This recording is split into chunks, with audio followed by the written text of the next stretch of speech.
What are we expecting? So one thing we're thinking is we're going to see a truck that can go 350 or 400 miles on a charge.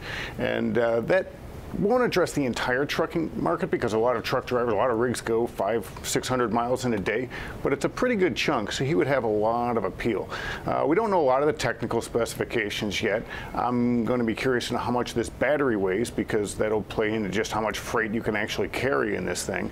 But hey, this could make trucking cool again. You know, Burt Reynolds drove a rig in the 70s and Smokey and the Bandit, and now young people don't really see trucking as very cool. So maybe if Tesla has one, young people want to get into the profession. Right. There was just a long story in the New York Times about the difficulty in finding truckers, next generation truckers, to man these rigs.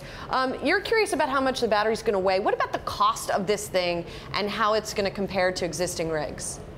That's going to be another thing. Look, it's not going to be cheap, so you have to look at what's the total cost of ownership. Well, the fact that they can charge this up for a lot cheaper than they can gas up or fill an existing rig with diesel, if it's that much less expensive and the vehicle's going to last a long time, then it might be economical, even though the vehicle itself is probably going to cost a lot more money.